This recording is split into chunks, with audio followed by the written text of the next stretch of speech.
Molt bona tarda. Una setmana més us portem l'actualitat del Club Deportiu Roquetenc dels darrers caps de setmana, el cap de setmana del 7 i 8 de maig i el 14 i 15 de maig. Comencem, com sempre, els resultats del futbol base. Diem que els patufets benjamins i prebenjamins ja han acabat les seves lligues, ja juguen algun partit amistós o fan algun torneig, com va ser el cas dels patufets, que el cap de setmana del dia 7 i 8, com el dia 7 van jugar un amistós davant del Perelló i van guanyar per un clar i contundent 1-10. Aquest cap de setmana els patufets van jugar un torneig a Camarles, un torneig triangular, i diem als judicis que el Roquetenc ha quedat campió d'aquest torneig i per tant els patufets del Roquetenc han acabat guanyant aquest torneig.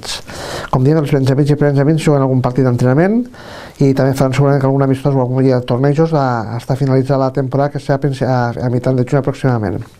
Els que encara tenen partits de lliga són els alevins, que van jugar dos partits fora de casa amb dos derrotes.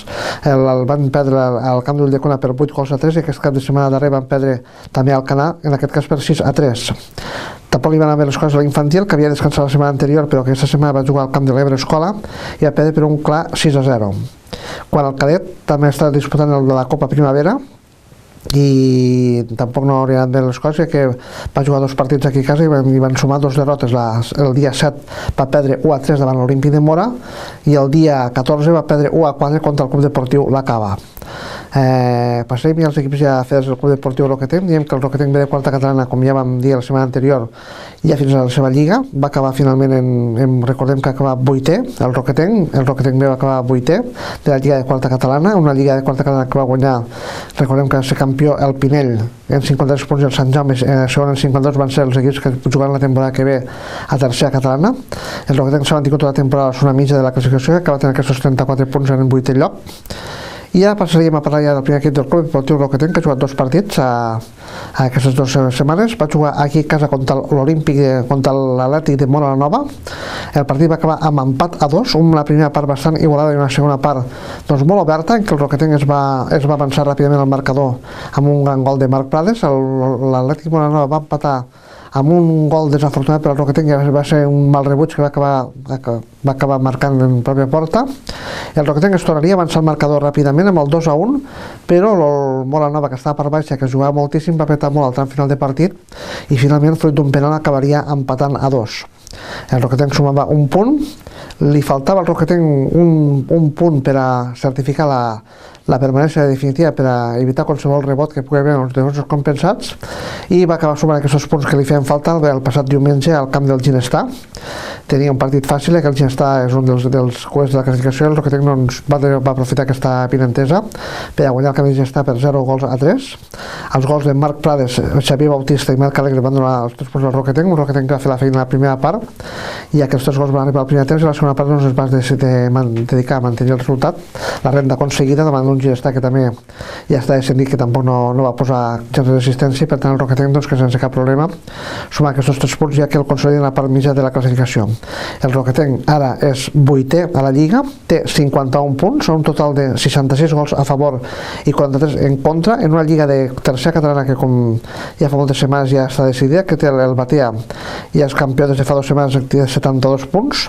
El segon lloc de moment és per al Flix en 59, però seguit molt a prop de l'Aldeana en 57. Aquí està la lluita per a veure que aconsegueix el segon lloc, que dona opció a jugar la promoció d'ascens a segona catalana, i la Lliga la tanquen una setmana més al Ginestà amb 10 punts i el Campredó només amb 7 punts. Passaríem ja a parlar de la propera jornada dels equips del Club Deportiu Roquetenc. Com diem, els patufets benjamins i prebenjamins han acabat les seves lligues, per tant no tenen partits de lliga ja aquest cap de setmana, però segurament que disputaran tornejos de final de temporada. Quan l'Aleví sí que encara té partit de Lliga, jugarà dissabte dia 21 a les 11 del matí, aquí rebrà la visita de la Rapitenca, un rival potent i difícil, una bona prova de foc per a l'Aleví del Roquetenc. Anem a veure com li va la cosa.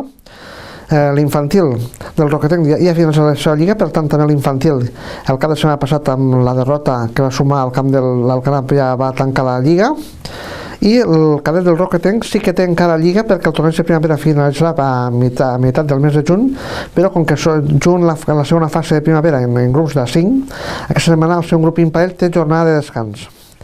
com dèiem, el Roquetenc B de quarta catalana ja va acabar la seva lliga, i el primer equip del Roquetenc sí que té partit aquí a casa, que en 2 partits va acabar la lliga, i té un partit molt atractiu, que rebrà la visita de l'Ametlla. El partit es jugarà dissabte, dia 21, a les 5 de la tarda. Per tant, aquest dissabte bon partit, ja que l'Ametlla encara va quarta a la lliga, encara té una opció d'arribar al segon lloc i intentar disputar la promoció d'ascens. Un partit, per tant, interessant, un Roquetenc, a més, ara que ja té la permanència assegurada, també pot jugar amb més tranquil·litat i no sense cap pressió, i pot ser un bon partit. I aquest partit també diem que abans de que comenci, abans es farà dels programes del partit, es farà, com és habitual, la presentació de les pubilles del Club Esportiu Roquetenc, que es vendran les festes majors aquest estiu. Per tant, tindrà un lloc l'acte de presentació de les pubilles del Club Deportiu Roquetenc, després faran la sacada d'honor, tant la pubilla com la pubilleta, i seguidament aquest interessant partit dissabte a les 5 de la tarda, Roquetenc-Ametlla. Per últim, recordem ja que ens estem apropant al dia 28 de maig, en què es jugarà, aquí a Roquetes, es jugarà el torneig solidari en les categories Benjamí i Prebenjamí, un torneig que habitualment sempre se solia jugar en les festes de Nadal, però que aquest any, degut a la ressembra que es va fer del terreny de joc de la gespa natural de l'estadi municipal de Roquetes, doncs es va posposar a final de temporada. Es jugarà aquest torneig el dissabte, dia 28, durant tot el dia, en les categories de Benjamí i Prebenjamí. Participaran un total de 16 equips, 8 en categoria Benjamí i 8 en Prebenjamí. Se faran partits durant tot el dia a les instal·lacions de l'estadi municipal de Roquetes. Per tant, gaudirem d'una gran jornada de futbol base, i confiem una vegada més veure un bon espectacle, veure bon futbol, i sabem que també aquest torneig té la variant solidària, en què se fa recollida de material esportiu i roba usada, que es fa arribar a diferents ONGs. També se podrà fer recollida de menjar de llarga durada, que també se fa arribar a aquestes ONGs que ajuden als infants i també a fomentar l'esport. Per tant, una jornada tant esportiva com lúdica com solidària, en què tant de bo ens acompanyi el temps, encara falten 2 setmanes, confiem que tinguem un gran dia i podem gaudir d'una gran jornada de futbol base aquí a l'estadi municipal de Roquetes.